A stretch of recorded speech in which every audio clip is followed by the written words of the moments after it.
This video is sponsored by Brilliant. If I ask you to describe this surface, what would you say? One kind of answer is to tell me exactly how it's curved at each point. This kind of local but detailed description is what I would call a geometric description. Alternatively, you can describe the rough shape of the object without the fine details. For example, this is just a deformed donut. I would call this kind of global but rough description a topological description. However, if I only tell you the local geometric descriptions of a surface, is there any way you can piece together those descriptions and deduce it is a deformed torus? It feels like in principle you can, but how? The answer is given by the Gauss-Bonnet theorem. More specifically, the local description required is something called the Gaussian curvature at each point. The integral is effectively summing up these curvatures, aggregating the local descriptions. The right-hand side is something called the Euler characteristic, which is a global topological quantity. As written, this only works for surfaces without a boundary. If the surface has a boundary, we just need to add an extra term. The extra term is still integrating some kind of curvature, a local description on the boundary. This Gauss-Bonnet theorem is my favorite theorem of all time, and is an important link between differential geometry and topology. To explain this theorem, let's start with Gaussian curvature. I've talked about Gaussian curvature in 2 previous videos, but it doesn't hurt to reintroduce. Given a point on the surface, we can determine the normal vector at that point. We demand the length of this vector to be 1, so that this vector can be contained within a unit sphere whose tip is now on the sphere. The process of going from a point on the surface to a point on a unit sphere is called the Gauss map, usually denoted as n. You can expect that a small patch of the surface under the Gauss map becomes another small patch on the sphere. The Gaussian curvature kappa is then the ratio of those areas when the areas tend to 0. The limit is why it is a local description. It only cares about a small neighborhood of the point you are computing kappa at. However, when I say area, I mean the signed area. For easier illustration, let's consider a usual torus, and a point on a sort of interior region of the torus. The normal vector points out of the screen.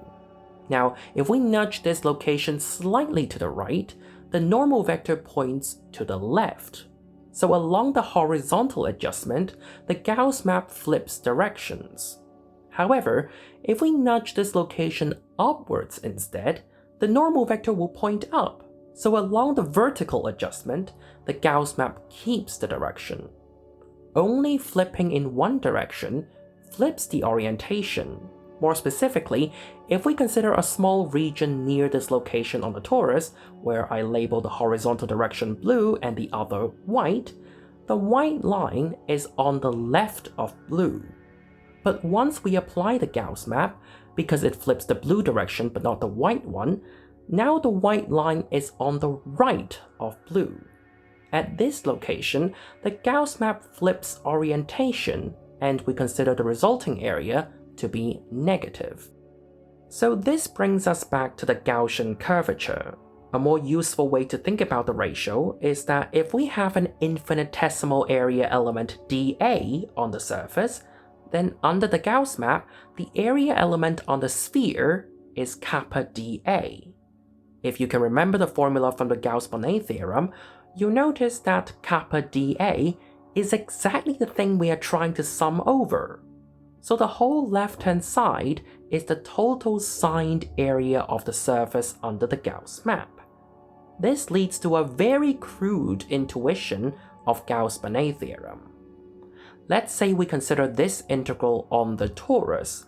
We can separate the torus into an interior and an exterior region, and then calculate the integrals on each of these regions separately and add them all up. The contribution to the integral from the interior region is going to be exactly negative 4 pi. The reason it's negative is that the Gauss map flips orientation in this region, so kappa is negative here. And the reason why it is 4 pi is that the normal vector goes through all possible directions exactly once when we go around this region, so under the Gauss map, this interior region becomes the whole unit sphere. The 4 pi is exactly the surface area of the unit sphere. Using pretty much the same argument, the contribution from the exterior region is positive 4 pi. The positive sign is that the kappa in this region is positive. In general, if the surface has more holes in them, very roughly speaking, the exterior region contributes plus 4 pi, and each of the holes contribute negative 4 pi. So if the surface has g holes, then the integral over the entire surface is 4 pi minus 4 pi times g. This can be factored into 2 pi times 2 minus 2g. If you have watched my previous video on Euler characteristic, you will know that this 2 minus 2g is exactly the Euler characteristic for a surface with g holes. This is our Gauss-Bonnet theorem. Now there are two kinds of responses to the video up to this point. If you have seen some technical proofs of this theorem before, you might think that this is a really intuitive way of thinking about this theorem. But if you haven't seen this theorem before, this derivation makes Gauss-Bonnet feel quite trivial. The reason it's a profound and surprising result is that if you start with a torus with one hole and try to distort it, the number of holes doesn't change, so the right-hand side doesn't change either. However, the curvature at each point will change, but somehow these changes cancel out each other in the aggregate. In our previous derivation, it's not clear how to define sort of exterior or interior regions if the surface is more complicated. Let's try to show Gauss-Bonnet a bit more precisely while avoiding all these technical calculations. To simplify this process a little, we focus on the case where there is no boundary. The main idea is to break the surface into smaller but still finite pieces known as geodesic triangles. After we figure out the integral of curvature on those geodesic triangles, we add them together and show that it is 2 pi times the Euler characteristic. But hang on, what are geodesic triangles?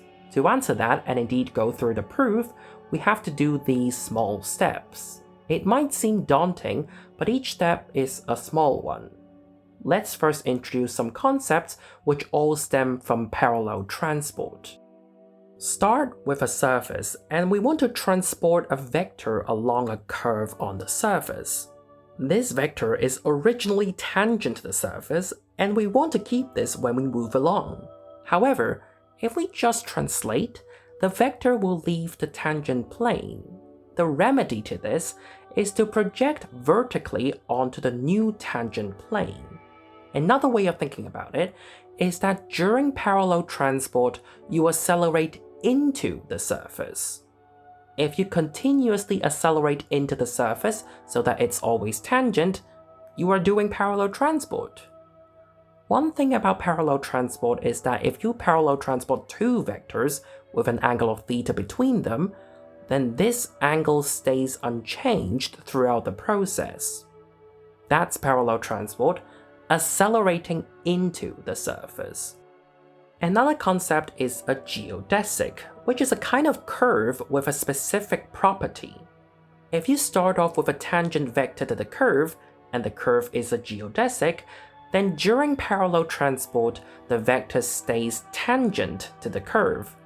You might have heard that a geodesic is the analog of a straight line on surfaces. Indeed, if you think of the initial vector as your initial velocity, and the parallel transporter vector as the velocity in the interim, then because the intuition for parallel transport, as we said, is accelerating into the surface, throughout your journey along the geodesic, you don't accelerate on the surface.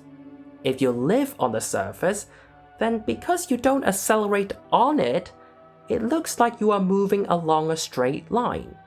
A geodesic triangle is then a region on the surface surrounded by 3 geodesics, like how normal triangles are surrounded by 3 straight lines.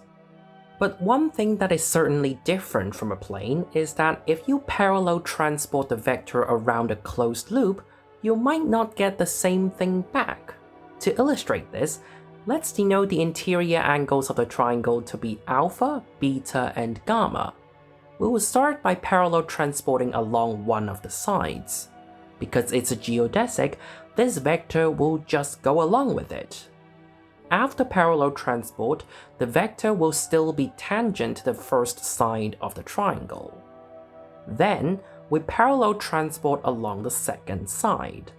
Because of the interior angle beta, this vector now makes an angle beta with the second side. So when we parallel transport along this side, it will retain this angle beta with the second side. So this angle is still beta. The interior angle of the triangle at this point is gamma. So the angle made with the third side is beta plus gamma. Just like what we did before, we parallel transport along the third side and return to the original position. The angle made with the third side is still beta plus gamma, but importantly, it is different from the original vector before all the parallel transport stuff. The angle between the before and after is called the holonomy of the loop. In this case, we can calculate it. As we just established, the angle of the after vector made with the third side is beta plus gamma. But we also know that the interior angle here is alpha. The holonomy angle is in the overlap region between the alpha and beta plus gamma angles. So the holonomy for a geodesic triangle is the interior angle sum minus pi. This expression looks suspicious if you have some experience with spherical geometry. On the sphere, you can also consider a geodesic triangle. If we denote the interior angles as alpha, beta, and gamma like before, then the holonomy is still this formula because this formula doesn't care about what surface you are on. However, on the sphere, it turns out this formula is also the area of the triangle if we are on a unit sphere. I've described an elementary proof of this result on my second channel before, linked in the above or in the description. We'll come back to this point later, but looking back at the progress, we have already tackled 2 main steps.